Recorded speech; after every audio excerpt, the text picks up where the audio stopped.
সামনে বসা মুসলমান ভাইরা, পর্দার আড়ালের সম্মানিতা মা এবং বোনেরা, প্রশাসনের ভাইরা, প্রাণপ্রিয় নওগাঁবাসী, আমি এই শক্ত চেয়ারে বসতে পারি না। রিমান্ডে ওরা অত্যাচার করেছিল, টর্চার করেছিল খুব বেশি, এই জন্য পেছনে খুব ব্যথা করে। 10 মিনিট বসলেই ব্যথা হয়ে যায়। এই জন্য এইটা যেন প্রধান উপদেষ্টা আজকে বিকাল 3টায় ডেকেছেন, একটা জরুরি বৈঠক ডেকেছেন। বাংলাদেশের বিভিন্ন রাজনৈতিক দল, প্রশাসনে যারা আছে বিভিন্ন বিভাগে, তাদেরকে প্রধানদেরকে ডাক দিয়ে বলছে যে সতর্ক থাকা লাগবে। তার মানে কিছু আঁচ পেয়েছে হয়তো। এই জন্যে পৃথিবীর নিকৃষ্ট একটা প্রতিবেশী আমরা পেয়েছিলাম এই ইন্ডিয়াকে। আমি বিশ্বের যত দেশে গেছি এইরকম প্রতিবেশী কোন দেশের আশপাশে আমি পাইনি। অন্যান্য দেশগুলো আমাদের পরে দাঁড়িয়ে গেছে। এই যে মালয়েশিয়া আমি ছিলাম কয়েকদিন আগেও, সেখানে তারা 2004 সাল থেকে দাঁড়াতে আরম্ভ করেছে, এখন দাঁড়িয়েই যাচ্ছে। কারণ তাদের আশপাশে যেগুলো প্রতিবেশী সব শুভাকাঙ্ক্ষী, আর আমাদের এমন প্রতিবেশী 54 বছরে শুধু আমাদের বিরুদ্ধে শুধু মিথ্যা ছাড়া একটা সত্য কথা বিশ্বের মোড়লদের কাছে বলে নাই। 54 বছরেই মিথ্যা তথ্য ছড়িয়েছে।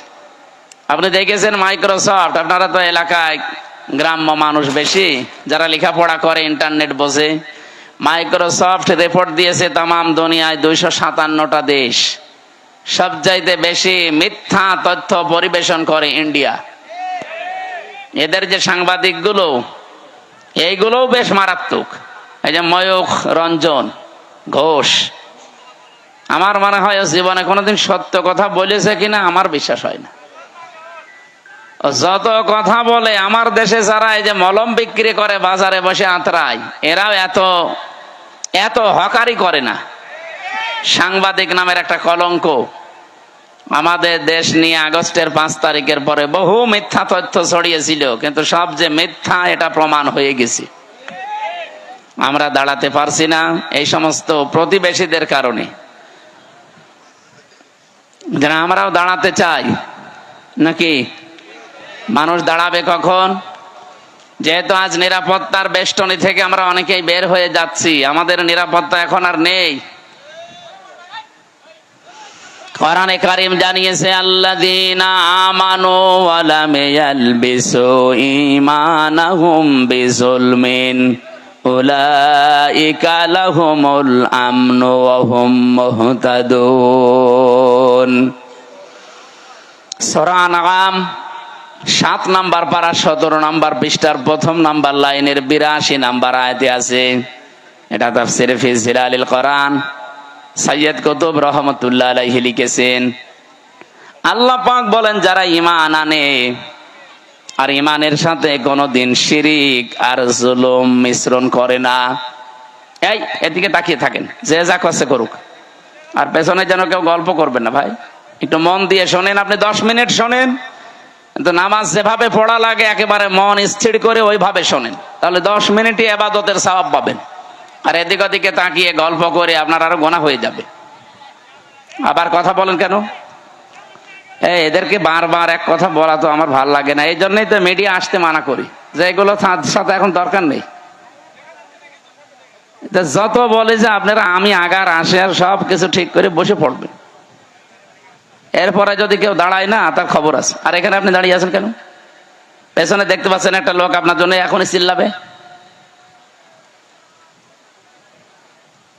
এটা তো রাজশাহী বিভাগ না? রংপুরে গেলে না একটা শব্দ শোনা যায়, মফিজ। এই বিভাগে তো এই শব্দ শুনলে কেমন লাগে না? আমার মনে হয় যে এই লোকটার বাড়ি মনে হয় রংপুর বিভাগে। তাছাড়া তো এখানে দাঁড়িয়ে থাকার এভাবে কথা ছিল না। এই বিভাগের বদনাম করার জন্য এসেছে। যান একটু, যে যেখানে জায়গা পান হয় বসেন, নাই দাঁড়িয়ে থাকেন, কিন্তু কথা বলবেন না ভাই। যেহেতু আমরা ইবাদতে অলরেডি প্রবেশ করেছি, ইবাদত যেইভাবে করা লাগে আপনি একটু ওইভাবে করেন। ইবাদতটা শেষ হয়ে গেলে তখন আপনার মন মতো চলেন। বলেন তো, নামাজ একটা ইবাদত, নামাজে দাঁড়িয়ে কেউ এদিকে ওদিকে তাকায়? কয়টা ফ্যান আছে গুনে নেয়? কি কথা বলছেন এখন? তাহলে ওইটা যদি না করেন, এইটাও তো একটা ইবাদত চলছে। এদিক ওদিকে তাকানো বন্ধ, এদিকে তাকিয়ে থাকেন। গুরুত্বপূর্ণ কয়েকটা মেসেজ আছে আজকের আয়াতে। স্থান কাল পাত্র ভেদে বাস্তবতার নিরিখে আমরা তাফসীরুল কোরআন মাহফিলে কোরআন থেকে কথা বলার চেষ্টা চালাবো, ওয়ামা তাওফীকি ইল্লা বিল্লাহ। আল্লাহ বলেন, এখন যে নিরাপত্তাহীনতায় পৃথিবীর মানুষেরা ভুগতেছে, নিরাপত্তা দেওয়ার মালিক একচ্ছত্র ভাবে চীন। এত আসতে বললেন? তুরস্ক, রাশিয়া, আমেরিকা, ভারত তো এখন নিজেরাই তো নিরাপত্তাহীনতায় ভুগতেছে।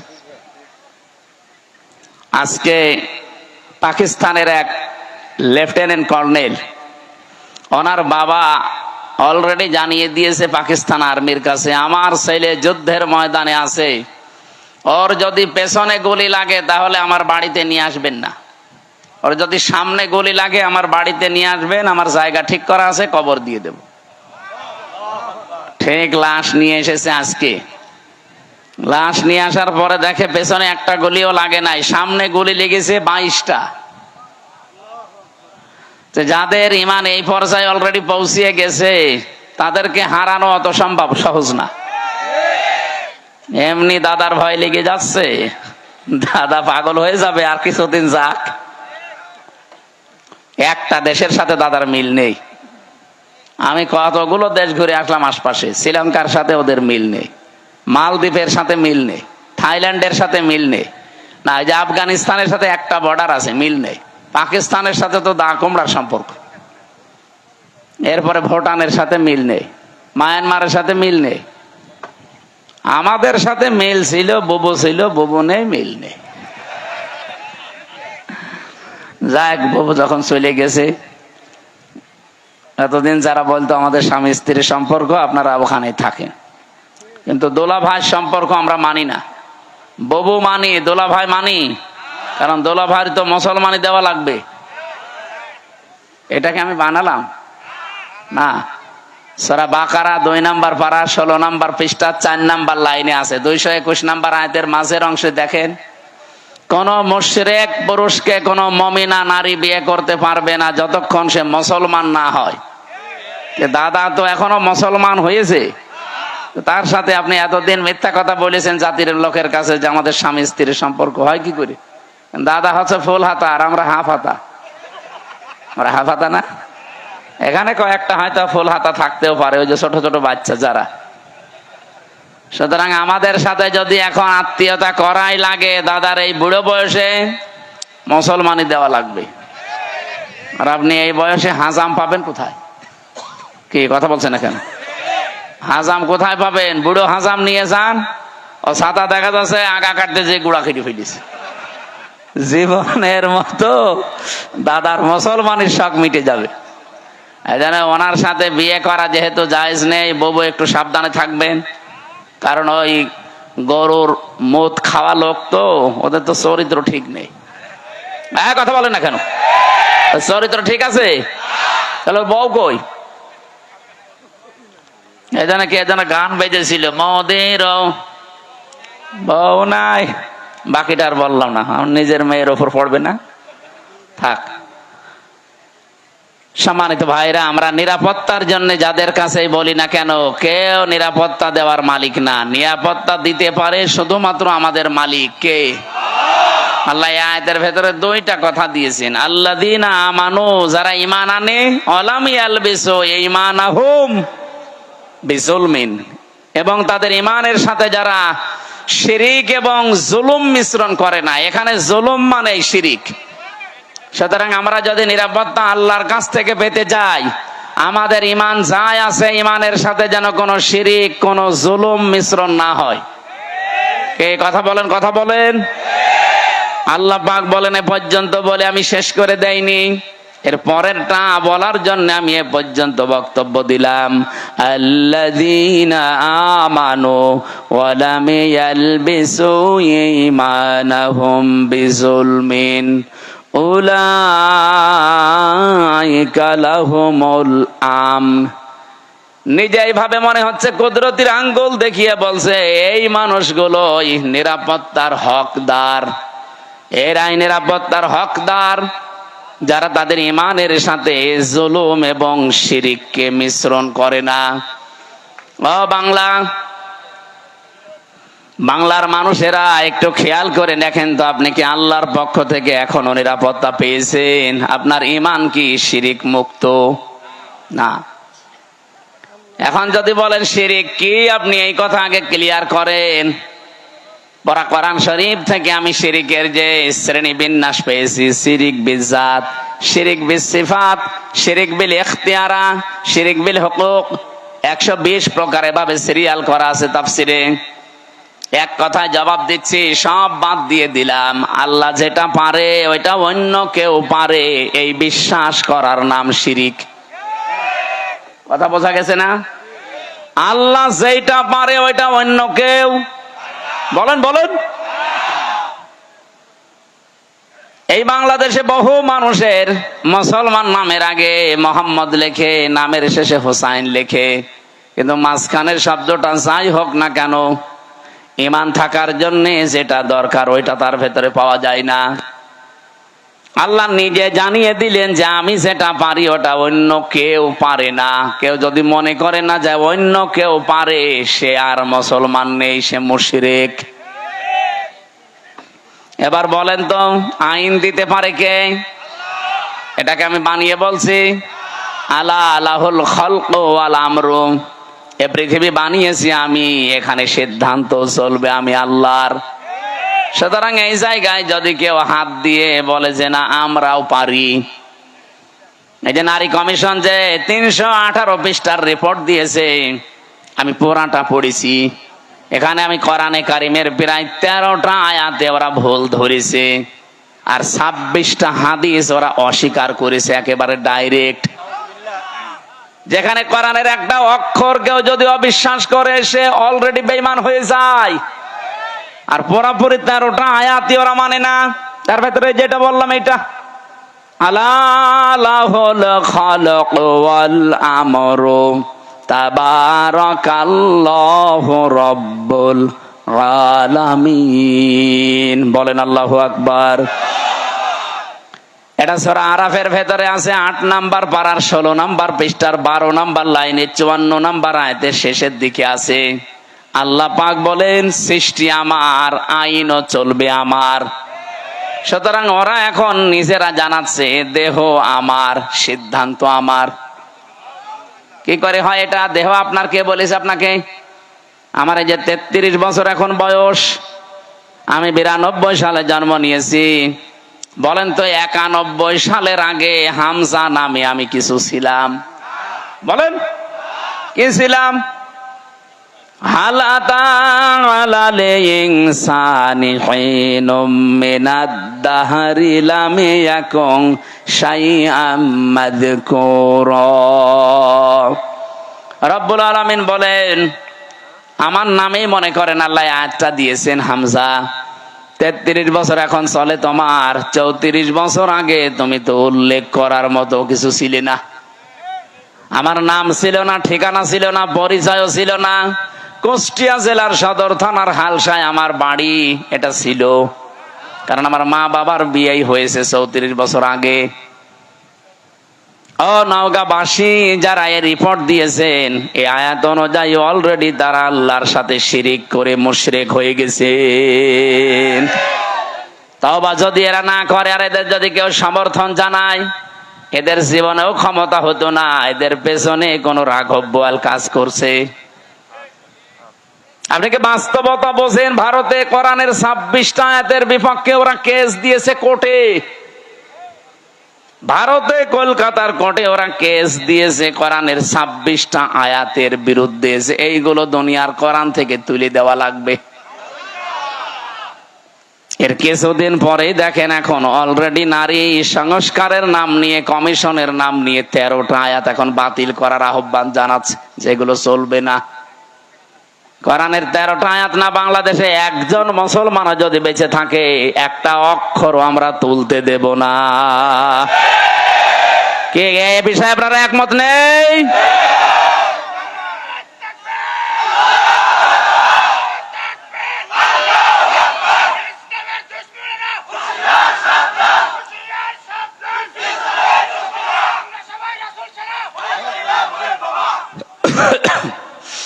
নওগাঁবাসী আমি আবার বলছি, ইমান যতটুকু আছে এটা আপনি নির্ভেজাল করবেন। আমি আবার বলছি, বারবার রিপিট করতাম না, নবীজিও মাঝে মাঝে গুরুত্বপূর্ণ কথা হলে 3 বার বলতেন, আর যেটার কোনো গুরুত্ব নেই তিনি জীবনে একবারও বলেননি।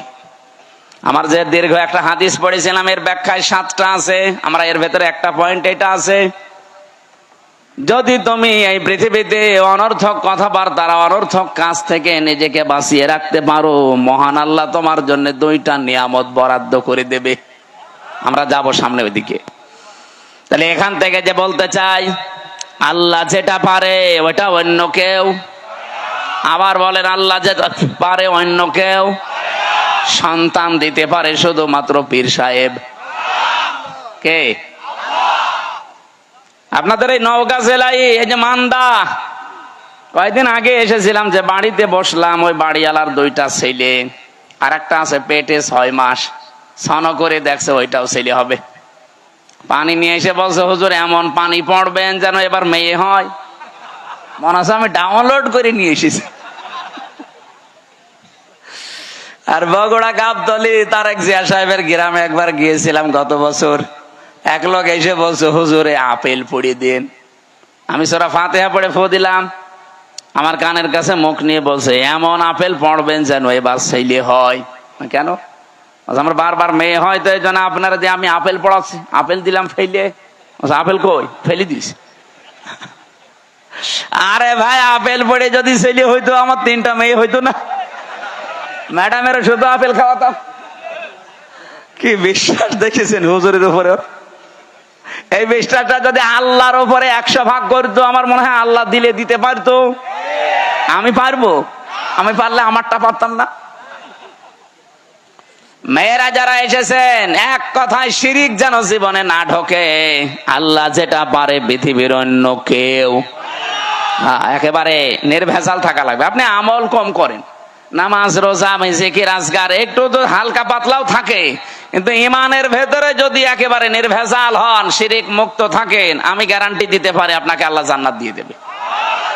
কিন্তু একেবারে গাড়ি গাড়ি পাহাড় পরিমাণ ইবাদত করে বসে আছেন, শিরিক নিয়ে আল্লাহর কাছে গেলে, সূরা ফুরকান 19 নম্বর পারা 1ম নাম্বার পৃষ্ঠা 4 নাম্বার লাইনে 23 নাম্বার আয়াত, আল্লাহ পাক বলেন, কাদিমনা ইলা মা আমিলু মিন আমালিন ফাজাআলনাহু হাবাআম মানসুরা। কোন মানুষ যদি শিরিক মিশ্রিত আমল নিয়ে আমার কাছে ধরা দেয়, ওটা তো দেখা দূরের কথা, ওর মুখের উপরে ধুলি কণার মতো নিক্ষেপ করব, যেন আমাদের জীবন যেন এরকম না হয়ে যায়। আমরা নিরাপত্তা চাই কার কাছে? শিরিক মুক্ত হওয়া লাগবে। বোঝা গেছে? 2 নম্বরে না, আপনারা শুনছেন না, আমি একেবারে পয়েন্ট আকারে বলছি। এরপরও যদি মনে রাখতে না পারেন, তো বাড়ি গেলে তো এক্ষুনি ভুলে যাবেন। গলা শুকিয়ে যাচ্ছিল, একটু পানি দেওয়া যায় না? পানি বা একটু চা দিলে আছে? ফ্যান বন্ধ হয়ে গেল।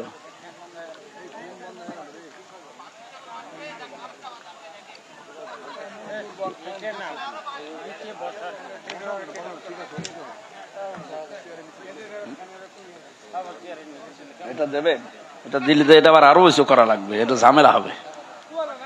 এটা দিলে আমার পায়ের নিচে দিলে একটু ভালো, পায়ের নিচে দেওয়া যায়? পায়ের নিচে দিলে আমার একটু পা শূন্য শূন্য লাগছে, হ্যাঁ আমার চাপ লাগছে আরো বেশি। ঠিক আছে, সুবহানাল্লাহ। এখানে একটু বেশি নড়াচড়া হয়, কি সমস্যা কি? হ্যাঁ, দাঁড়ান, এখানে বসে পড়েন। সুবহানাল্লাহ, আলহামদুলিল্লাহ, লা ইলাহা ইল্লাল্লাহ, লা ইলাহা ইল্লাল্লাহ, মুহাম্মাদুর রাসূলুল্লাহ। নওগাঁবাসী, 2 নম্বরে বলেছিলাম, আপনাদের হয়তো অনেকেরই মনে নেই, বিজুলমিন, জুলুমকে যদি আপনি মিশ্রণ না করেন। জুলুম কি? যেই জিনিস যেখানে রাখা দরকার ওইটা ওই জায়গায় না রেখে কেউ যদি অন্য জায়গায় রেখে দেয়, সেটা হয় জুলুম। বলেন, এই যে টুপিটা, এটা রাখা দরকার আমার মাথায়। কেউ যদি এটা মাথা থেকে নামিয়ে পায়ের কাছে রাখে, এটা টুপির ওপরে জুলুম। কথা বলা লাগবে। আমার পায়ের নিচে একটা স্যান্ডেল আছে, ওর স্থানীয় পায়ের নিচে, ওইটা যদি আমি এখন তুলে মাথায় নিয়ে ঘুরি, এটা স্যান্ডেলের উপরে জুলুম। তাহলে যেই জিনিস যেখানে স্থান পায় ওটা ওখানে রাখা দরকার, ওটা অন্য জায়গায় নিয়ে গেলেই তার সাথে জুলুম হয়। আপনার বিবেকে কি বলে বলেন তো? 92% মুসলমান আমরা এখানে বাস করি, এই কোরআন থাকার দরকার ছিল সংসদে। এই কথা বলেন না কেন? 54 বছরে আমরা নিয়ে যেতে পেরেছি, এটা কোরআনের উপরে জুলুম। আপনি যাই মনে করেন, কোরআনের উপরে এটা জুলুম হচ্ছে, কারণ এটা এসেছে রাষ্ট্রীয় ফরমান হিসাবে। আপনি এই তথ্য পাবেন সূরা রদ 37 নম্বর আয়াতে, 13 নম্বর পারা, 13 নম্বর পৃষ্ঠা, 13 নম্বর লাইনে আছে, ওয়া কাযালিকা আনজালনাহু হুকমান আরাবিয়্যা। অবশ্যই আমি আপনার প্রতি যে কোরআন নাযিল করেছি এটা সাধারণ জিনিস না, এটা হুকুম। এটা কি? এটা আইন হিসাবে নাযিল করলাম, যার বাংলা নাম আমরা বলি সংবিধান। এটা সংবিধান হিসাবে নাযিল হয়েছে। যদিও আজকের তেলাওয়াত কিন্তু আয়াত ওই লাইনে না, আজকে পারিবারিক জীবন নিয়ে একটা আয়াত পড়েছি। আমরা পারিবারিক জীবনের কিছু সমস্যা আজকে আয়াত দিয়ে তুলে ধরবো এবং সলিউশন দেব এই আয়াত থেকেই ইনশাআল্লাহ। আমরা আজকের আয়াত থেকে যতটুকু বুঝলাম, যে আমরা যদি আল্লাহর কাছ থেকে নিরাপত্তা পেতে চাই, কিছু কিছু পয়েন্ট আমাদের মানা লাগবে। 1 নম্বরে, জীবনে কোনোদিন শিরিক যেন না থাকে, যদি থাকে আজকে থেকে তওবা করে ওটা বাদ দিন। 2 নম্বরে, আমাদের জীবনে যেন জুলুম না থাকে। কি কথা বলেন না কেন? শব্দটা যদিও শুনতে ছোট মনে হচ্ছে, এত বড় মারাত্মক একটা শব্দ এই জুলুম। আমার আল্লাহ পাক আরশ পর্যন্ত কাঁপন ধরে এই জুলুম যদি কোন জায়গায় দেখে। পড়া কোরআন শরীফে সূরা শূরা 25 নম্বর পারা, 6 নম্বর পৃষ্ঠা, 13 নম্বর লাইনের 42 নম্বর আয়াত একটু পড়বেন। আমি পড়লে আমার শরীরে কেমন যেন কম্পন ধরে। ইন্নামাস সাবিলু আলাল্লাযীনা ইয়াযলিমুনান নাস। আল্লাহ পাক বলেন, আমি নিজে মামলা দেব, নিজে অভিযোগ দায়ের করব, নিজে কেস করব তাদের বিরুদ্ধে যারা মানুষ হয়ে মানুষের উপরে জুলুম করে। যারা ভিকটিম আছেন এখানে বলেন তো, আয়াত অনুযায়ী বাংলাদেশে 15.5 বছরে আমরা অনেকেই বসে আছি যারা মানুষ হয়ে মানুষের উপরে জুলুম করেছে। এক কথা বলেন না কেন?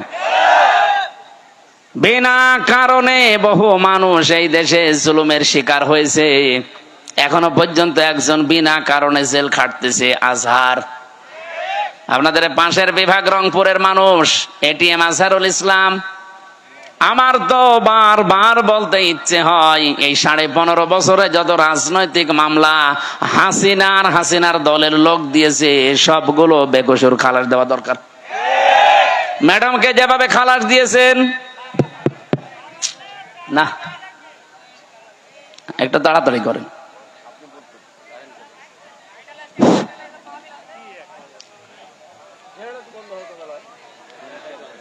সুবহানাল্লাহ আলহামদুলিল্লাহ লা ইলাহা ইল্লাল্লাহ। সুবহানাল্লাহ আলহামদুলিল্লাহ লা ইলাহা ইল্লাল্লাহ। লা ইলাহা ইল্লাল্লাহ মুহাম্মাদুর রাসূলুল্লাহ। আমার ভাইরা, আমি চাই ম্যাডামকে 6 বছর না, ওনার তো একদিনও জেলে রাখা জুলুম হয়েছে। কারণ ওনার যে মামলা দিয়েছিলেন পুরাটা বানোয়াট। আপনি এতিমের মাল আত্মসাৎ করা এই মামলা দিয়েছেন যেই টাকার জন্য, ওই টাকা আরো 7 গুণ বৃদ্ধি হয়েছে। ওনারে আরো পুরস্কার দেওয়ার দরকার ছিল। কিন্তু যারা টাকা পাচার করেছে তাদের এখন আপনি কি করবেন বলেন? এই যে দরবেশ, ওর মাথার চুল থেকে পা পর্যন্ত পুরা সাদা, আমার মনে হয় ভেতরে বাইরে সবই সাদা। এক কথা বলছে না কেন? 36,000 কোটি টাকা চুরি করিস 7টা ব্যাংক থেকে। জীবনে আপনি কোনোদিন যদি গণনা করতে দেওয়া হয় আপনার হাত ব্যথা হয়ে যাবে, এক জীবনে গুনেও শেষ করতে পারবেন না। 36 কোটি টাকা না, 36,000 কোটি টাকা। একজনে যদি এত টাকা চুরি করে, ম্যাডাম খালেদার 2 কোটির জন্য যদি 6 বছর জেল হয়, এই লোকের জেল হওয়া দরকার কিয়ামত পর্যন্ত। আর হাসিনার ছোট বোন এ আল্লাহর ওলি, এর উপর পারমাণবিক কেন্দ্র থেকে 76,000 কোটি টাকা শুধু একজন নিয়েছে, আর বাকিগুলো তো বাদই দিলাম। এ দেশটা যেভাবে ফোকলা করে ফেলেছেন, শান্তিতে তো নেই। এই যে বাইরে কয়েকদিন আগে সিঙ্গাপুরে ছিলাম, মালয়েশিয়া ছিলাম, এই শয়তানরা সব এখন যে সমস্ত দেশে থাকে ওখানে বানিয়েছে সাহেব পাড়া, কিন্তু থাকতে পারে না, থাকে সব হোটেলে। মালয়েশিয়া যে হোটেলে উঠলাম, সিঙ্গাপুরে যে হোটেলে উঠলাম, নিচে নেমে দেখি 2 জন চা খাচ্ছে। কি গো? হুজুর আমরা আগেই পালিয়েছি। পালালেন কেন? আপনার না 620টা বাড়ি, ওই যে চট্টগ্রামের ওইটার ভূমি মন্ত্রী ছিল, 620টা বাড়ি বানিয়েছে শয়তান। একটা বাড়িতেও থাকতে পারে না, এখন থাকে হোটেলে, তাও চুরি করে। হুজুর দোয়া করবেন, তখন দোয়া বের হয়। আর ভালো লোকের কাছে দোয়া চাইছ। আমার মনে হয় এই 9 মাস যদি থাকতো আরো 200 বাড়ি বানাইতো। এক কথা বলেন না কেন? সব দর বাবার টাকায় বানাইতো। বলেন বলেন। এই জুলুম যা করেছেন, জুলুমের এখন আল্লাহ নিজে শোধ নিচ্ছেন আপনাদের উপরে। আলা তাহসাবান্নাল্লাহা গাফিলান আম্মা ইয়ামালুজ জালিমুন।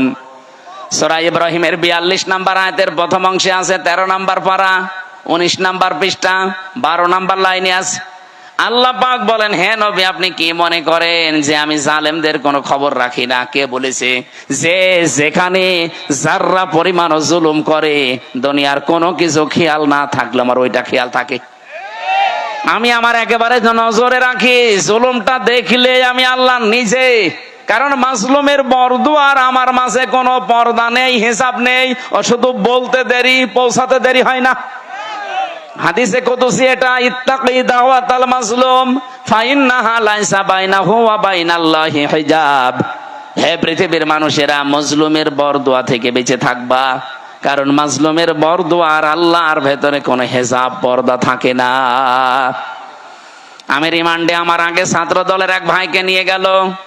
এই যে জুলুম আমি নিজে দেখেছি, রিমান্ডের নামে যে টর্চার করেছিল এই শয়তানগুলো আমাদের উপরে, এটা আমি বসতে পারি না কেন?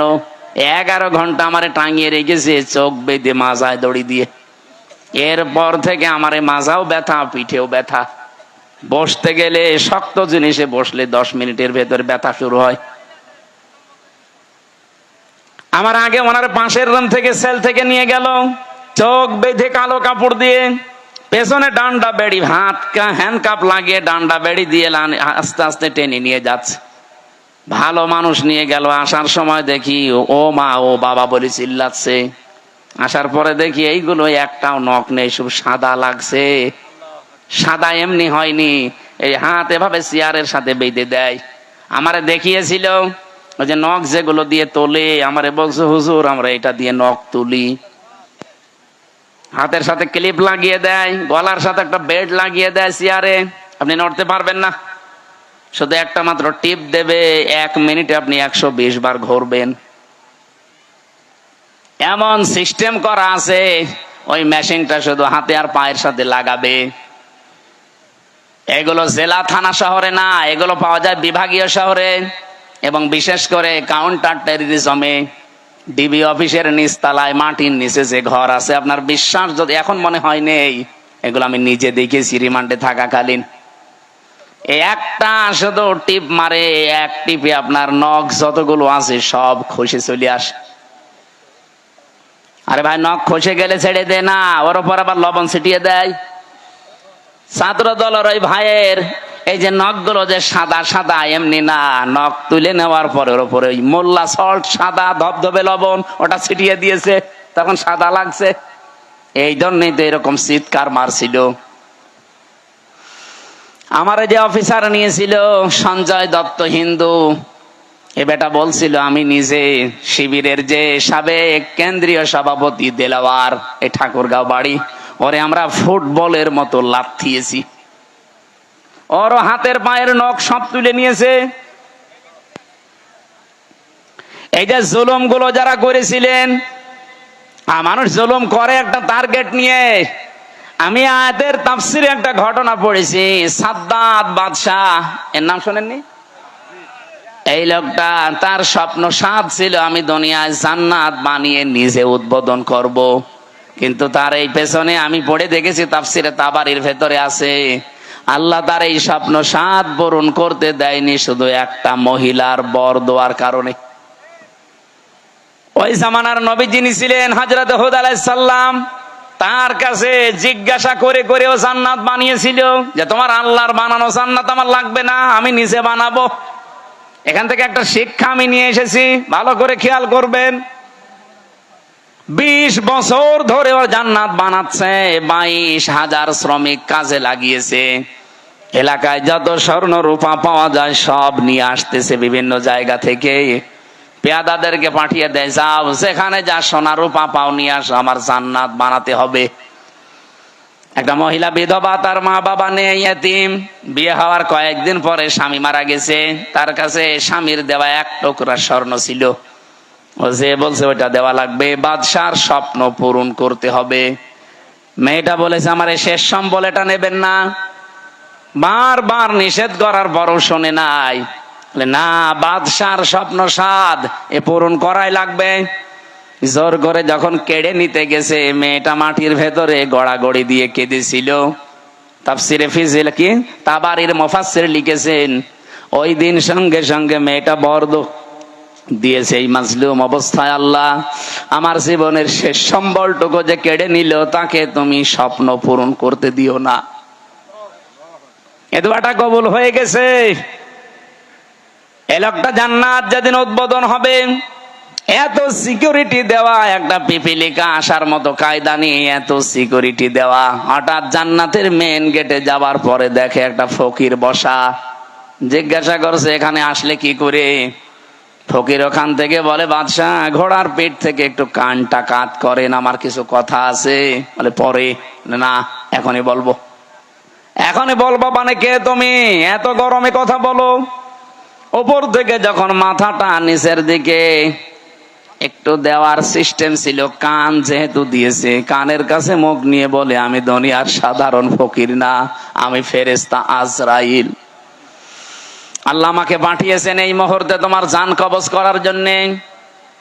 আমি হাদিস পড়তে গিয়ে তাফসিরে পেয়েছি, পৃথিবীতে আজরাইল আলাইহিস সালাম মাত্র 2 বার কেঁদেছিলেন। যেই দিন থেকে উনি জান কবজ করা আরম্ভ করেছেন, ওই দিন থেকে শুধু আজ পর্যন্ত তিনি 2 বার কেঁদেছিলেন, তাছাড়া আজ পর্যন্ত তিনি কাঁদেননি। একবার এই সাদ্দাত নামে লোকটা যেদিন জন্ম নেয় সমুদ্রের ভেতরে, ওর মাকে ওই দিন হত্যা জান কবজ করেছিল আজরাইল। পানির ভেতরে কাঠের ওপরে ভাসছিল এই ছেলেটা। আল্লাহ বলেছেন যাও মেয়েটাকে তুলে নিয়ে আসো। ওই দিন আজরাইল কেঁদে ফেলেছিল। আপনি চিন্তা করেন তো কি সিচুয়েশন ছিল যে আজরাইল পর্যন্ত কেঁদে ফেলেছে। আর একদিন কেঁদেছিল যেদিন এই জান্নাত উদ্বোধন করবে, এই সেই সাদ্দাত। এর বিশাল জীবনী লিখা আছে। আমার ঘটনা বলা উদ্দেশ্য না, আমার এখানে শিক্ষা দেওয়ার একটা উদ্দেশ্য। যেই দিন তিনি জান্নাত উদ্বোধন করবে, হযরতে আজরাইল বললেন না আমি আর সময় দিতে পারবো না। ও শেষ পর্যায়ে এটাও বলেছিল, ফেরেশতা আমাকে এতটুকু সময় দাও, আমি শুধু জান্নাতটা উদ্বোধন করে একটা চক্কর দিয়ে এসে আমার জানটা তুমি নিয়ে নিও।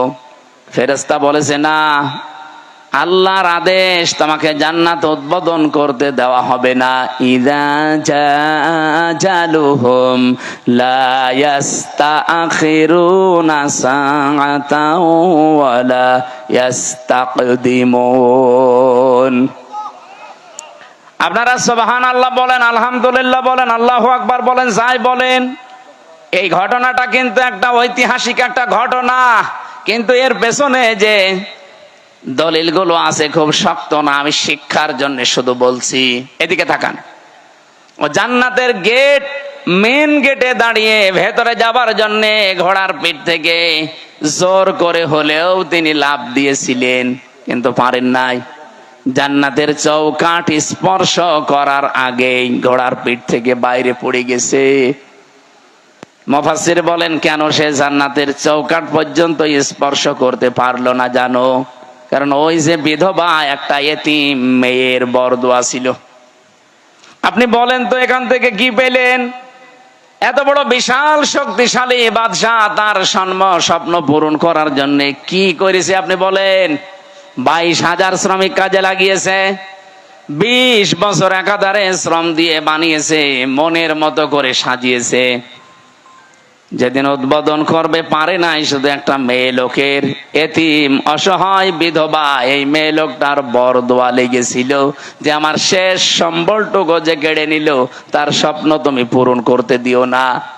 আপনি রাগ করলেও এবার বলবো, 15.5 বছর যারাই ছিল এরাও তো বিভিন্ন স্বপ্ন নিয়েছিল। কথা বলেন না কেন? কেউ বলেছিল যে 21 সাল হয়ে গেল, 21, তারপরে বলছে না 41 সাল হয়ে গেল, তারপরে বলে না 71 সাল। আমার মনে হয় একেবারে চলে যেত কিয়ামত পর্যন্ত। আপনি যে আশা নিয়ে এগিয়ে যাচ্ছিলেন, ওই মহিলার শুধু একটা বরদোয়া যদি থাকার কারণে এত বড় বাদশার স্বপ্ন সাত পূরণ না হয়, আপনারা যা করেছেন 15.5 বছরে একটা দুইটা না, কত মানুষের শেষ সম্বল কেড়ে নিয়েছেন। আপনি নিজের থেকে বলেন, সিলেটের ইলিয়াস আলী আজ পর্যন্ত পাওয়া গেল না লোকটারে। কি সম্বল ছিল সিলেটের জন্য, সঠিক কথা বলতো আমি দেখেছি। ভারতের আধিপত্য এই উগ্রপন্থী যারা এদের বিরুদ্ধে বজ্রকণ্ঠ ছিল লোকটার, কিন্তু তাকে আজ পর্যন্ত পাওয়া গেল না। তার পরিবারের তার ছোট্ট মেয়েটা, আমি দেখেছিলাম ওই দিন হাসিনার কাছে যেদিন যাই বলে আমার বাবাকে ফিরিয়ে দেন, কি মায়া কান্না করছিল যে না আমি দেখতেছি, অথচ ওই সময় তারে মেরে ফেলেছে। এত বড় নাটক আপনি করলেন। আমি ওই দিন ওনার চোখে পানি দেখিনি, কিন্তু সান্ত্বনা দেওয়া দেখেছি। আগস্টের 5 তারিখে ওনার চোখে আমি পানি দেখেছি। আমার এই ছোট্ট জীবনে ওনার দিকে আমি যতবার তাকিয়েছি, এই একবার শুধু কান্না দেখলাম। এর আগে জীবনেও কোনোদিন কে দিয়েছে বলে আমি দেখিনি, শুধু একটু কান্নার ভান করেছি। আপনার পেছনে আপনার এই চেয়ারের সাথে কত মানুষের হাহাকার লেগে আছে আপনি জানেন? আমার মেয়েটার পিছন ভ্যান ধরে ঝুলছিল, এরপরও আপনার মন গলে নাই। 7 মাস আমি ওকে রেখে এসেছিলাম, বাড়ি যেয়ে দেখি একবারে ও 3.5 বছর হয়ে গেছে ওর বয়স। কারণ আমি একবারে 3 বছর কতদিন পরে বাড়ি থেকে গেলাম জেল থেকে। ও নিজেও আমারে চেনে না। যেদিন আমি জেল থেকে বাড়ি গিয়ে নিচতলায় দাঁড়িয়েছি, ওই ছোট মেয়েটা আমারে বলছে, হুজুর আমাদের বাড়ি আসেন। ও মনে করছে এরকম হুজুর বহু আসে, 3 বছরে এটা মনে হয় হুজুরই হবে। আমি যে ওর বাবা ও জানেই না, কারণ এই 3 বছরে তো জীবনে ওরা দেখিনি আমি। আমার সাথে দেখা সাক্ষাৎ পর্যন্ত, আমার যোগাযোগ পর্যন্ত বিচ্ছিন্ন ছিল। আমার আর মাওলানা মামুনুল হক আর তারেক জিয়া সাহেবের বন্ধু গিয়াসউদ্দিন মামুন ভাই, এই 3 জনের দিকে সিসি ক্যামেরা তাক করে রেখেছিল। 24 ঘন্টা আমাদের সাথে কেউ যেন না তাকায়, কথাও কেউ যেন না বলে ভয়। ওরা সব স্বরাষ্ট্র মন্ত্রণালয় থেকে বসে বসে দেখতো। ওই যে বুড়ো শয়তানটা স্বরাষ্ট্রমন্ত্রী, যেটা ওটা ওখান থেকে মনিটরিং করতো, দেখতো আমাদের সাথে কেউ কথা বললে, রিপোর্ট দিলে তার চাকরি শেষ। সিসি ক্যামেরার আওতার বাইরে থেকে দাঁড়িয়ে ওই মুখ নাড়িয়ে নাড়িয়ে দেখতাম আমার সাথে কথা বলতো কারারক্ষীরা। সবচাইতে বেশি কষ্ট দিয়েছে গিয়াসউদ্দিন মামুন ভাইরে আর অপু সাহেব রে, তারেক জিয়া সাহেবের পিএসকে। বিশেষ করে অপু ভাই জীবনে আমার যে উপকার করেছে জেলখানার ভেতরে, আমি জীবনেও ভুলতে পারি না। যেখানেই যাই, বিশেষ করে তাহাজ্জুদের নামাজের পরে আমার ওনার নামটা এমনি মনে চলে আসে, আল্লাহ অপু মিয়াকে তুমি মাফ করে দিও, বলেন আমিন। উপকার যে করেছে আমি কৃতজ্ঞতা স্বীকার করি তার। বলেন তো, আমি একটা ছোট মানুষ, ওই সময় আমার 30 বছর বয়স ছিল, এখন নাই 33। কি করেছিলাম এত আমি, যে আমাকে এত শাস্তি দেওয়া লাগবে আপনার? 3টা বছর আমি জানি না যে বাইরে কেউ বেঁচে আছে না মরে গেছে। পরে বের হয়ে শুনছি আমার দাদা মরে গেছে, আমার আপন দাদা, যে আমাকে মাদ্রাসায় পড়িয়েছিল। আমি শুনলাম আমার চাচা তো এক ভাই ছিল, সে মরে গেছে। আমার একটা শালা ছিল, সেও মরে গেছে, চাচা তো শালা। আমার নানি বেঁচে ছিল, উনিও মারা গেছে। আমার নানা ছিল, উনিও মারা গেছে। একটাও আমি জানিও না, কারণ আমার কাছে কেউ খবর দিত না। ভয়ে আসবে কি করে? সিসি ক্যামেরা দেখলেই তার পরের দিন আবার পানিশমেন্ট দিত। ওই দূর থেকে মুখ নাড়িয়ে হাতের ইশারায় বলতো যে আপনার অমুকে অমুক। মানে আমি বুঝতাম যে হয়তো কেউ মরে গেছে আজকে। নিজেকে আপনি এই জায়গায় একটু দাঁড় করিয়ে বলেন তো, কি কড়াকড়ি করতো আমার সাথে। এই জুলুমটা করে আপনি কি পেলেন? এখন তো নিজেই দেশান্তরিত হয়ে বসে আছেন। কি কথা বলছেন না কেন? জুলুম করবেন না কারো উপরে, এটা আল্লাহ জীবনও সহ্য করে না। এত বড় নিকৃষ্ট একটা জিনিস, এত বড় বাদশার শুধু একটা মাজলুমের বরদোয়ার কারণে তার জান্নাত উদ্বোধন করা দূরের কথা, চৌকাটে আল্লাহ পা দিতে দেয়নি। আর আপনি বিশাল স্বপ্ন সাদ নিয়ে বসে আছেন এত বড় বড় জুলুম করে। কত মানুষকে আয়না ঘরে রেখে তার জীবন শেষ করে দিয়েছেন। রিমান্ডে আমার যে মাটির নিচে নিয়েছিল, যে ঘরে ওরা নিজেরাই বলতো যে পাশ দিয়ে যেটা দেখতে পাচ্ছেন এই ড্রেন, এর ভেতরে কত মানুষকে আমরা কারেন্টের শক দিয়ে মাছের খাবার বানিয়ে দিয়েছি। এরকম অবস্থায় আপনি কি দিক দ্বারা ঠিক থাকবে আপনার? এরপরে আমার বলছে আপনাকে যা বলতে বলি, এটা যদি ম্যাজিস্ট্রেটের কাছে না বলেন, আপনার বউ তুলে নিয়ে আনবো। আপনি কত বড় ইমানদার যে এই সময় ঠিক থাকতে পারবেন বলেন? এই শেষ পর্যায়ে 10 দিন একাধারে অত্যাচার করার পর আমার মাথার চুল থেকে পায়ের তালু পর্যন্ত 1 ইঞ্চি জায়গা বাকি নেই যেখানে টর্চার করে নাই। শেষ পর্যন্ত আমার সহ্যের বাইরে চলে যাওয়ার পরে বললাম, যান, যা বলবেন বলেন, আর কি করব। যে বলছে আপনার বউ তুলে নিয়ে আনবো, তখন আর কিছু বলা যায়? আর কারণ ওদের তো চরিত্র নেই, কোথায় তুলে নিয়ে আসছে। বারবার চিন্তা হচ্ছিল, বাচ্চাটার বয়স কেবল 7 মাস, এ অবস্থায় তুলে নিয়ে আসলে তো বাচ্চাটাও নিয়ে আসবে। আর যেখানে আমারে রাখে এত বড় বড় মশায় আমারে কামড় দেয়, ওরা আসলে এমনি মশার কামড়ে মরে যাবে। এই জন্য বললাম যে যান স্যার, যা ভাল লাগে করেন, আপনারা যা বলতে বলেন আমি বলবো। সব জামাত ইসলামের বিরুদ্ধে, শিবিরের বিরুদ্ধে। আর আমি আকিস গ্রুপে চাকরি করতাম, আকিস গ্রুপের বিরুদ্ধে এই কথাগুলো লিখে নিয়েছে, অথচ একটা কথাও আমার না। ওরা 10টা পয়েন্ট লিখে আমার সই করে বলছে, হুজুর সই করেন, আপনারা ছেড়ে দেব। তখন আমি 164 বুঝতাম না, সই করে দিলাম ম্যাজিস্ট্রেটের সামনে। পরে শুনছি ওইটা আমার জবানবন্দি, ওরা লিখে নিয়েছে এই যে কায়দা কৌশল করে প্রতারণা করি। আল্লাহরও বিচার আছে। 10 দিন পরে আমি যে জেলে যেয়ে দেখি ওই ম্যাজিস্ট্রেট যেটা আমার সই করেছিল প্রতারণা করে মিথ্যা বলে, ও দেখি জেলখানায়। কি গো হুজুর, আমার বউ আমারে মামলা দিয়েছে। ঠিক করিস, শয়তান। যৌতুকের মামলা দিয়েছে। এই জুলুম গুলো যারা করেছিলেন, এই জুলুমের কারণে আল্লাহ রাব্বুল আলামিন জালেমদের স্বপ্ন সাধ পূরণ করতে দেয় না। যে যত বড় বড় আশা নিয়ে রেখেছিলেন, একটা আশাও কিন্তু জালেমদের পূরণ হয়নি। আর সামনে যদি কেউ জুলুম করে, তার আশাও পূরণ হবে। আরো জোরে বলেন, হবে না? তা আল্লাহর গ্যারান্টি কয়েক জায়গায় পেয়েছি আমি। এটা 1 নম্বরে পেয়েছি সূরা ইব্রাহিমের ভেতরে, 2 নম্বরে সূরা শুরার ভেতরে, 3 নম্বরে সূরা আনামের ভেতরে। যারা জুলুম করে আমার আল্লাহ তাদের সেদ কেটে দেয়, ওদের স্বপ্ন সাত পর্যন্ত আর যেতে পারে না। কোরআনে কারীম জানিয়েছে, সূরা আলে ইমরানের ভেতরে আছে, ইন্নামা নুমলি লাহুম লিয়াজদাদু ইসমা ওয়া লাহুম আযাবুম মুহিন। অবশ্যই মানুষের পাপ যখন সীমা ছাড়িয়ে যায়, সীমা লঙ্ঘন করে ফেলে লোকটা, তখন ওই লোকটার জন্য অপমানজনক শাস্তি আল্লাহ রেডি করে রাখে। নওগাঁবাসী, আমাদের জীবনে যেন এরকম কিছু সামনে না আসে।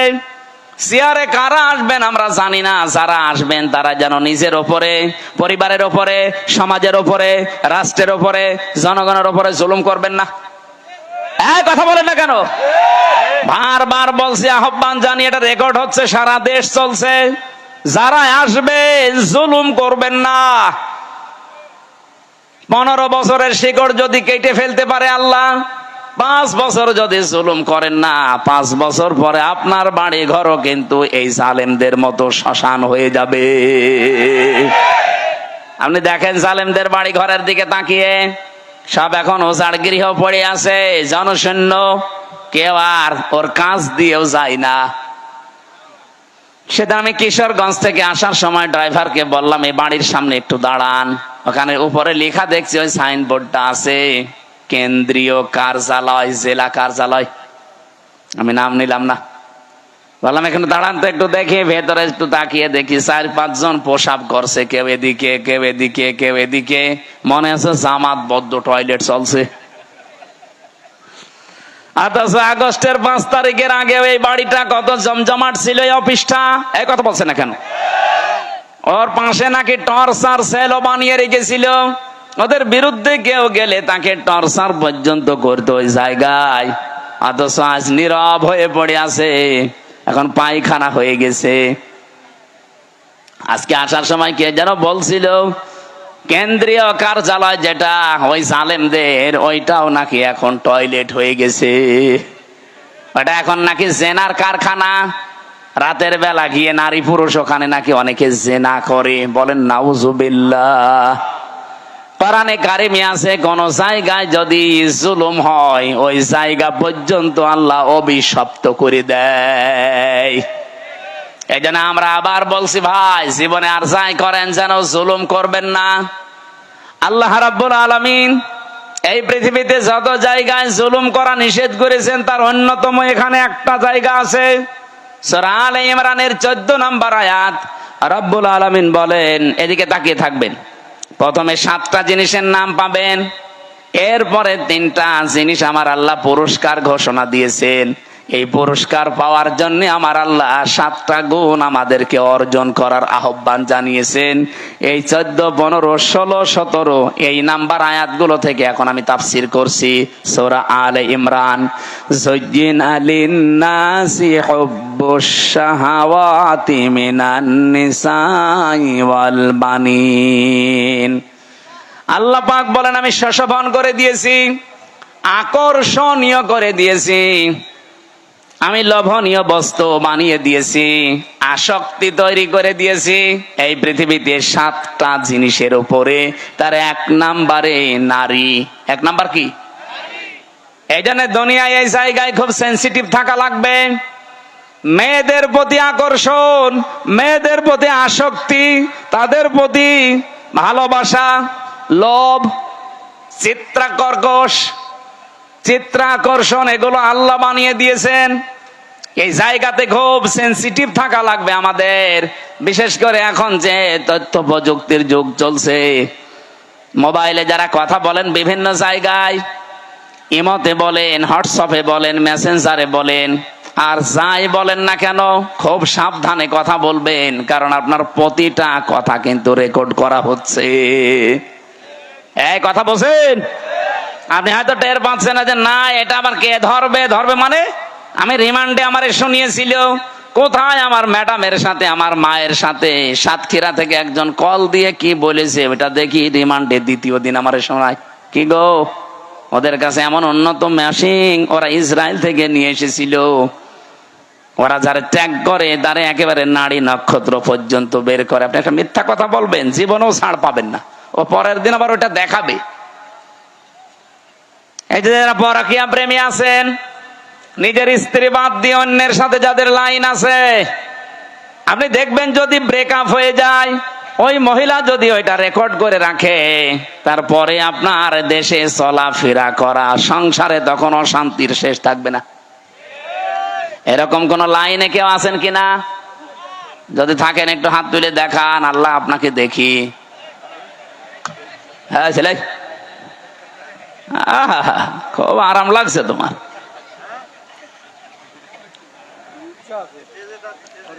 না, ধরা খাবেন কিন্তু। দেখলেন না টাকলা মোরাদ মাত্র 6 মিনিট কয় সেকেন্ডের অডিও কল, তাও ফাঁস হয়ে গেছে। ওর মন্ত্রিত্ব শেষ, ওর এমপিগিরি শেষ, দল থেকে বাদ। আর কি অপমান! অত 6 মিনিট কয় সেকেন্ড না, এরকম হাজার হাজার মিনিট আমাদের এখন রেকর্ড হয়ে আছে। আমাদের এগুলো যদি আমার আল্লাহ ফাঁস করে দেয় কি হবে আপনি টের পাচ্ছেন? এগুলো তো আমি পারি না ভাই, এটার জন্য নিয়ে আসলে হবে। আলাদা ভাবে বক্তা নিয়ে আসতে পারেন না এগুলোর জন্য। যাদের এই যে রাত 10:30 পর্যন্ত কথা বলালেন, কি করলো তোরা? হ্যাঁ, ওরমাল মানে ও গামছা। তো এখন আমি আয়াত শুরু করছে, এটা দিলে হবে মানুষ তো? হ্যাঁ,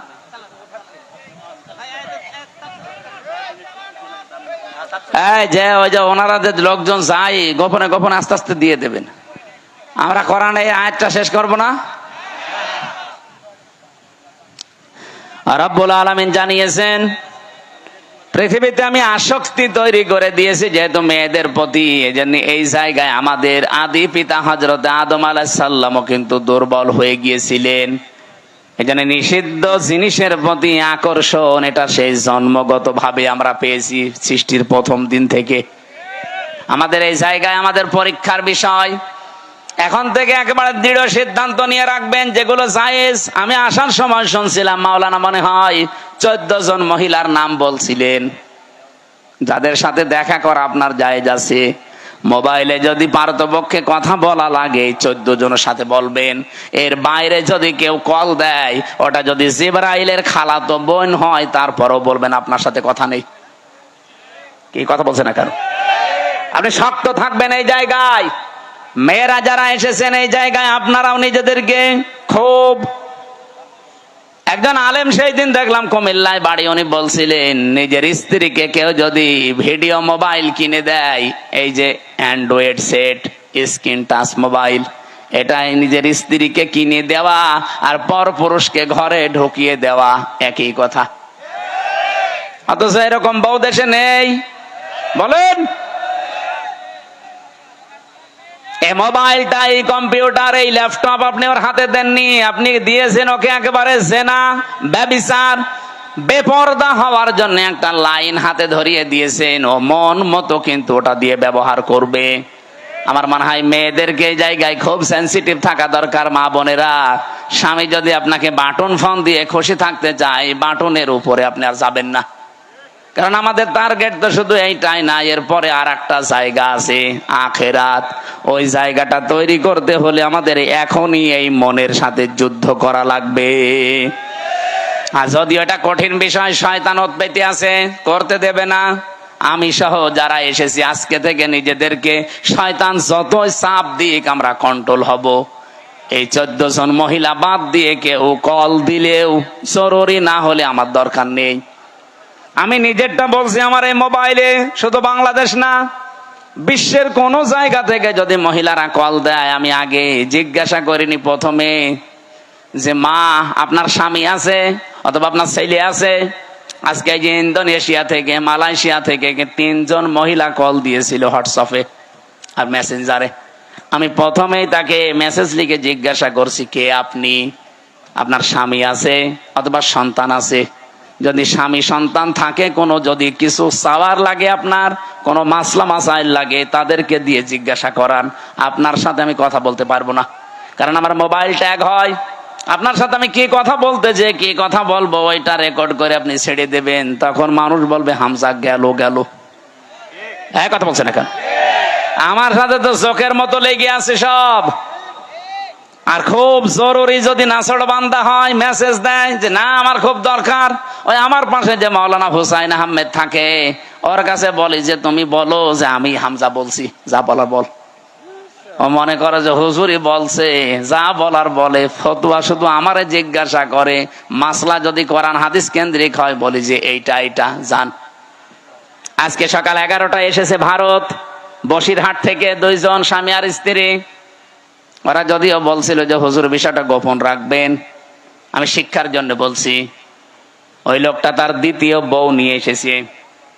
প্রথম বউটার কাছে অনুমতি নেয়নি, দ্বিতীয় বিয়ে করেছে গোপনে 8 বছর বিয়ে করে। একটা ছেলেও আছে 8 বছরের, 4 বছরের, মানে ছেলে সহ বিয়ে করেছে। 4 বছর বয়স ছিল ছেলেটা, আর 8 বছর বিয়ে করেছে। এখন বয়স হয়ে গেছে। নিয়ে আসার পরে বড় বউ রাখছে, না এই বউ যদি থাকে আমি তোমার ভাত খাবো না, এই বউ ভাত দেওয়াই লাগবে। এটা আমাদের বাংলাদেশ, ভারত, পাকিস্তান এই সমস্ত দেশে একটু সমস্যা। কারণ দ্বিতীয় বিয়েকে মানুষ খারাপ মনে করে, আর মনে করো চরিত্র খারাপ, এই জন্য বিয়ে করেছে। অথচ চরিত্র ঠিক রাখার জন্য যার একটা বিয়ে করেছে এটা কেউ বলে না।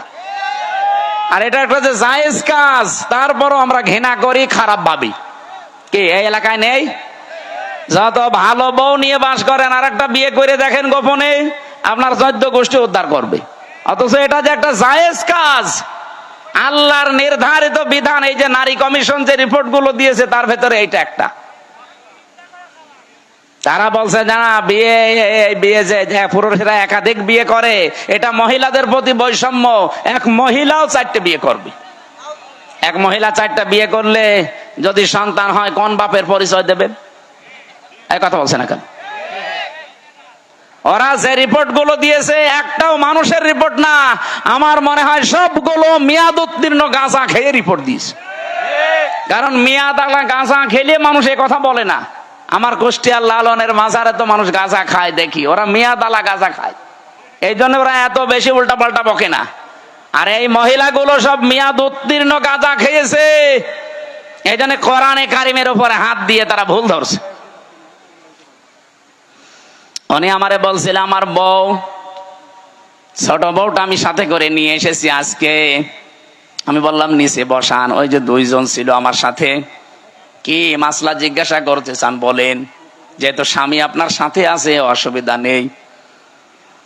স্বামীটা বলছে, আমার বড় বড় যন্ত্রণায় সহ্য করতে না পেরে আমি শেষ পর্যন্ত আমার এই বউটাকে এক মজলিসে 3 তালাক দিয়েছি। কথা বুঝতেছে? এখন ফতোয়া দেন তো, আমি এই বউকে রাখবো না ছেড়ে দেব? আমি 2টা মত বললাম, যে আমার দেশে আবু হানিফা রহমতুল্লাহ আলাইহির মত অনুযায়ী আমরা চলি বেশি, নাকি আমাদের এই উপমহাদেশে অধিকাংশ আমরা আবু হানিফার মত অনুযায়ী চলি বেশি। আমাদের মাযহাব অনুযায়ী নিয়ম হচ্ছে, এক জায়গায় এক বৈঠকে 3 তালাক দিলে তালাক হয়ে যাবে। এখনো যে 3টা ইমাম আছে, অন্যান্য আরো আলেমদের মত আছে, সে মত আমি নিজেও মানি না, কিন্তু আমি ওই মতগুলো শ্রদ্ধা করি। এই জিনিসটা আমাদের নেই, এই জন্য ইসলাম আজ পিছিয়ে যাচ্ছে। আমি আলেমদেরকে বলছি, আপনি অন্যের একটা মত মানেন না, ঠিক আছে, কিন্তু তার মত এটা শ্রদ্ধা করা লাগবে। ইমাম আবু হানিফা রহমতুল্লাহ আলাইহির সাথে অন্যান্য ইমামদের মত একেবারে পুরা উল্টা। ইমাম আবু হানিফা জানিয়েছে, সূরা ফাতিহা যদি নামাজে কেউ পড়ে তার নামাজই হবে না। ইমাম শাফি বলছে, ইমাম শাফি রহমতুল্লাহ আলাইহি বলেন, নামাজের ভেতরে যদি কেউ সূরা ফাতিহা না পড়ে তার নামাজই হবে না। এটা পুরা উল্টা না? বলেন বলেন। একজন বলছে হবেই না, আর একজন বলছে না পড়লে হবে না। পুরা উল্টা। কিন্তু তারা মতটা শ্রদ্ধা করতো। কোনোদিন আপনি তাদের ভেতরে কোনো বিদ্বেষ, হিংসা, অহংকার, মানি না এ কথা ছিল না। উনি বলতো, এটা আমার মত, মানলে মানেন, না হলে ওনার মতটা আমি শ্রদ্ধা করি, কিন্তু আমি ওইটা মানি না। আমি আল্লাহর ওই বান্দা বসিরহাট থেকে যারা এসেছিল আজকে, বললাম যে ভাই আপনি মুসলমান, আপনারা তো বিপদেই আছেন ভারতে। বলছে হ্যাঁ, খুব বিপদে আছি। আপনার এই বউটাকে এখন 2টা মত আছে, আপনি যে মত অনুসরণ করে চলেন ওইটা মেনে চলেন। আমাদের মাযহাব অনুযায়ী এই নিয়মটা যে আপনার বউ যেহেতু তালাক হয়ে গেছে, অন্য আরেকজনের সাথে বিয়ে দেবেন। সে সংসার করার পরে ইচ্ছা করে ছেড়ে দেবে, তালাক দিয়ে দেবে। 3 মাস 10 দিন পরে আপনি তারপরে বিয়ে করে ফেলবেন, এইটা একটা নিয়ম। আর একটা মাযহাব আছে, ওটা এক বৈঠকে বা 1 মাসের ভেতরে যদি 1001 কোটি 12 তালাক দেন, তো 1 তালাক হবে। তাহলে ওইটা আর একটা মত, ওটা 3 মাসে 3 হায়েজে 3 তালাক দেওয়া লাগে। ওটা যদি আপনি ওই মত অনুসরণ করে চলেন, আপনি ওইটাও মানতে পারেন। এখন ওনারে বলে দিয়েছে আমি 2টা মত, উনি যেটা মেনে, যেই মাযহাব মেনে চলে চলুক গা, আমার অসুবিধা নেই। আমি তো ওইটা মানি না, কিন্তু আমার শ্রদ্ধা করা লাগবে। আজ আমরা এই দেশে যারা বিভিন্ন ভাবে ইসলাম কায়েমের চেষ্টা করছি, এই যে যারা জামাত ইসলাম করে, তারা কথা শুনতে শুনতে 54 বছর পর্যন্ত আমরা দেখছি তাদের বিরুদ্ধে একটা মিথ্যা তহমত দেওয়া আছে যে এরা মওদুদীর অনুসরণ করে চলে। মওদুদী কি কোন ফেকার ইমাম ছিলেন? বলেন বলেন। তো তাকে আমরা অনুসরণ করছি কি কোন বসে? তিনি দার্শনিক ছিলেন, তিনি রাষ্ট্র চিন্তা করতেন, রাষ্ট্র নিয়ে, তিনি অর্থনীতি নিয়ে চিন্তা করতেন। এই যে ইসলামী ব্যাংকের যে থিওরি তিনি দিয়েছেন, সুদ মুক্ত ভাবেও যে ব্যাংকিং ব্যবস্থা চালানো যায়, এই যে জমি জায়গা যারা চাষ করে খান, এখান থেকেও যে সুদ থেকে বাঁচা যায়। যারা এই যে 1 লাখ টাকা আমি এই ভাইরে দিলাম, 1 বিঘা জমি নিলাম, যতদিন আমি চাষ করে খাবো ততদিন জমি ফেরত দেওয়া লাগবে না, যখন টাকা ফেরত দেব তখন জমি ফেরত নিয়ে নেব। এটার নাম কি? এই যে বন্ধক। এটা জায়েজ আছে, অথচ এলাকায় বহু মানুষ মনে হয় আপনারা করেন না?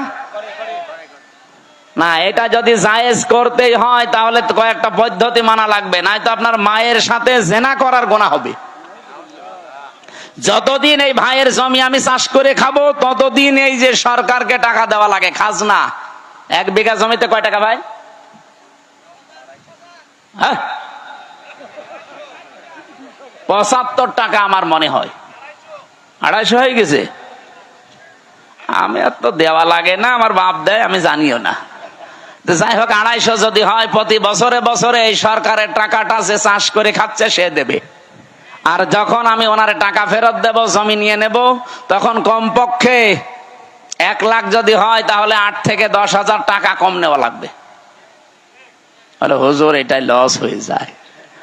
এই ভাই, লস হোক লাভ হোক আপনার দেখার দরকার কি? লাভ লসের মালিক কি আপনি না আল্লাহ? তো উনি যখন বিধান দিচ্ছে, দেখবে উনি 1 লাখ গরু বিক্রি না করে বাজার থেকে চলে আসতেছে, ডাকাতে ধরেছে, বলছে বাবাজি আমারে ধরে করবেন কি, আমি গরু বিক্রি করতে পারিনি, বেশি দাম হয়নি, এই জন্যে। মুখের উপরে 2 থাপ্পড় দিয়ে বলছে, বেটা বেয়াদব, বিক্রি করলি না মানে টাকা তো নেব আমরা, দাম কম হোক বেশি হোক তোর দরকার কি? লাভ লসের মালিক কি আপনি? কে? উনি যে নিয়মটা দিচ্ছে এইটা মানেন, আশা করছে এখন থেকে এই সিস্টেম মেনে চলবেন। আর একটা নিয়ম আছে, এই যে খেয়ে দেয়ে শোধ, জমি দিলাম, এটা কি বলে? কন্ট্রাক্ট, এটা জায়েজ আছে। আর একটা নিয়ম আছে 3 নাম্বার, আমি ওনারে 1 বিঘা জমি দিলাম, প্রতি বছরে বছরে উনি 2 মণ ধান বা 10,000 টাকা আমারে দিয়ে দেবে 1 বছরে, এটা জায়েজ আছে। কারণ 1 বছরে 1 বিঘা জমি থেকে অন্তত 10,000 টাকা উপায় করা কোনো ব্যাপার না। এই এলাকায় তো আরো বেশি হওয়ার কথা, 3-4 বার। হ্যাঁ, লস হয়। ও, জিনিসপত্রের দাম কমে গেছে এই জন্য, তাহলে টাকাও কমিয়ে নেবেন। যদি দাম কমে যায় এভাবে, তাহলে টাকাও কমিয়ে দেবেন। আমার ভাইরা, আমি যে কথা বোঝাচ্ছিলাম, সাজ্জেদ আবুল আলা মওদুদী রহমতুল্লাহ আলাইহি, ওনার কাছ থেকে একটা থিওরি হয়তো জামাত ইসলাম নিয়েছে যে রাষ্ট্রে গণতান্ত্রিক পদ্ধতিতে ইসলাম কায়েম করা যায়। পদ্ধতিটা ভুল হতে পারে, সেখান থেকে একটা জিনিস শুধু ওনারা নিয়েছে। অন্যান্য যারা ইসলামী দলে আছে প্রত্যেকে এক একজনের কাছে থিওরি গুলো তারা নিয়েছে। আমাদের সবার মূল তো এক থাকা দরকার যে আমি অন্যের মত মানি না, কিন্তু তার মতটাকে শ্রদ্ধা করা লাগবে। এই জিনিস যতদিন বাংলাদেশের মানুষের ভেতরে না আসবে, এই দেশের দিন কায়েম হওয়া সম্ভব না। এই ছোটখাটো বিষয় নিয়ে মত পার্থক্য তৈরি হয়ে যাবে। এই জন্যে মানুষ যে এক জায়গায় হবে কি নিয়ে কি দিয়ে, সেই কথা সূরা আলে ইমরানের 64 নম্বর আয়াতে আল্লাহ ঘোষণা দিয়েছেন,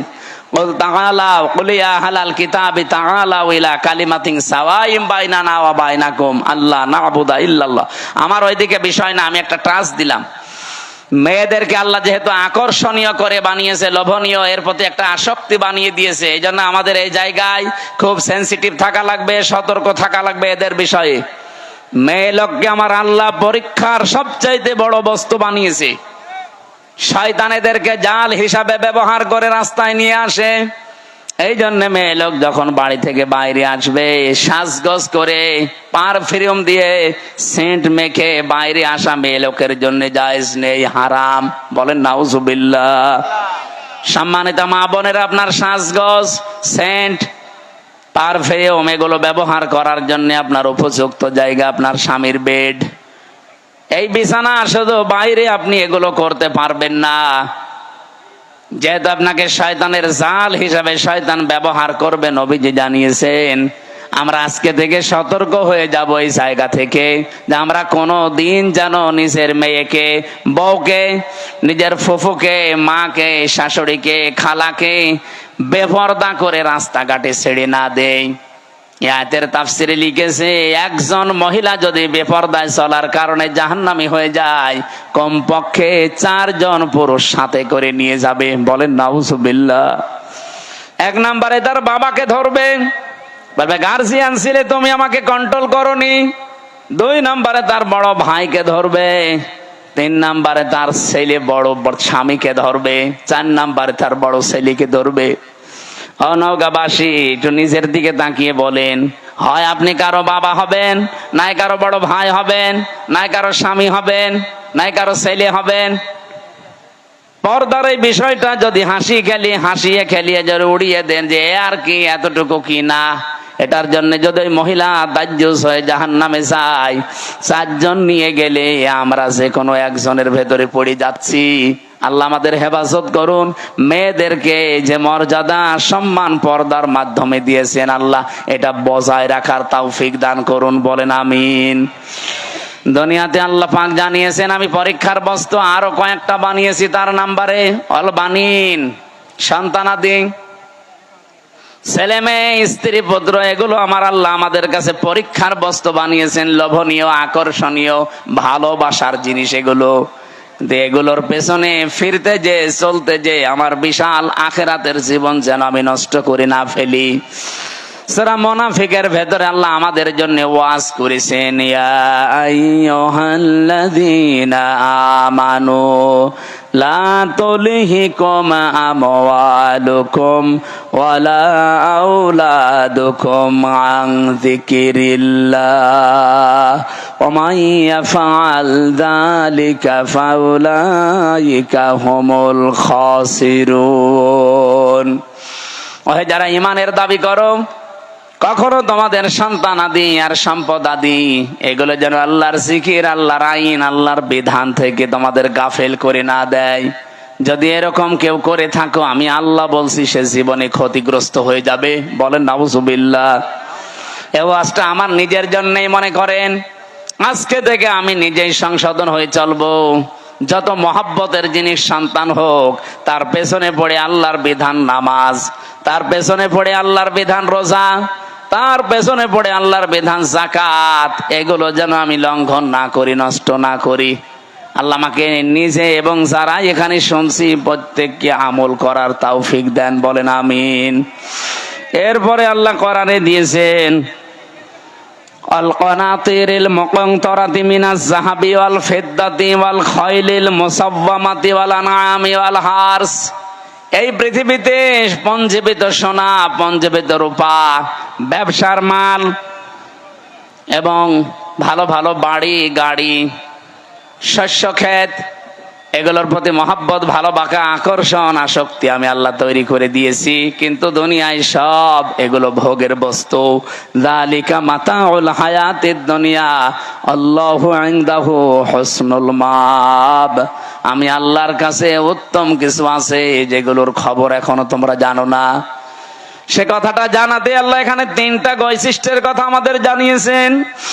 কুল আউনাব্বিউকুম বিখায়রিম মিন যালিকুম লিল্লাযীনা তাকাউ ইনদা রাব্বিহিম জান্নাত তাজরি মিন তাহতিহাল আনহারু খালিদিনা ফিহা ওয়া আযওয়াজুম মুতাহহারাতুন ওয়া রিদওয়ানুম মিনাল্লাহ আল্লাহু বাসীরুম বিল ইবাদ। নবী আপনি বলুন, আমি কি তোমাদেরকে এমন উত্তম কিছু বিষয়াদি জানাবো, সেগুলো কি যারা তাকওয়া অবলম্বন করে, আল্লাহকে না দেখে ভয় করে চলার নীতি, এগুলো নিয়ে দুনিয়ার জীবন চালাতে থাকবে।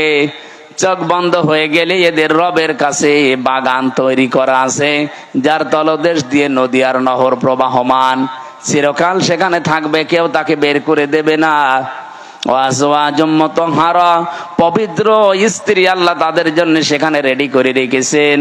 রিদওয়ানুম মিনাল্লাহ, সবচাইতে বড় বিষয় আল্লাহ নিজে তাদের উপরে সব সময় খুশি থাকবেন। বলেন সুবহানাল্লাহ। আল্লাহু বাসীরুম বিল ইবাদ, আল্লাহ পাক বলেন আমার বান্দাদের প্রতি আমি খুব সূক্ষ্ম দৃষ্টি রেখে চলি। এই জন্য আমাদের প্রতি আমরা যাই করি, ইন্নাল্লাহা খাবীরুম বিমা তা'মালুন, যা করছি সব একজন দেখতে পাচ্ছে। এই দৃঢ়তা, এই বিশ্বাস যত বেশি যার ভেতরে বদ্ধমূল হবে, তৈরি হবে বিশ্বাসটা, ওর জীবন তত পরিচ্ছন্ন হবে। আমি সহ প্রত্যেকের জীবনে আয়াতগুলো আল্লাহ অনুধাবন করে মেনে চলার তৌফিক দিন। আপনাদের অনেক রাত হয়ে গেছে, 12টা বাজে, অনেকে উঠে চলে যাচ্ছেন। না, এই অবস্থায় আমি আর কথা বলতে চাচ্ছি না।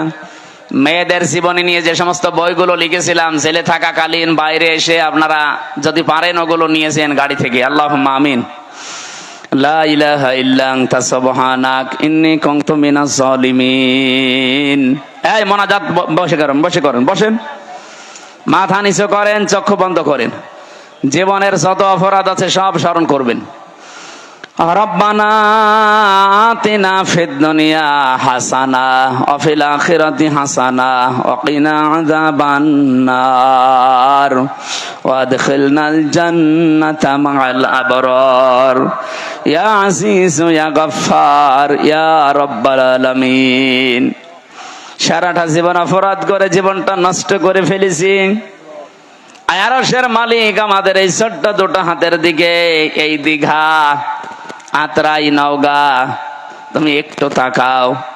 কত দাড়ি পাকা মুরব্বী, কত যুবক মানুষেরা, মাসুম বাচ্চারা, কচি কাঁচা যারা বোঝে না, আমাদের দেখা থেকে হাত তুলেছে। যার হাত দুইটা পছন্দ হয়, এই কাকতি মিনতি আর চোখের দিকে তাকিয়ে হলেও আজকে মাফ করে দাও। সারা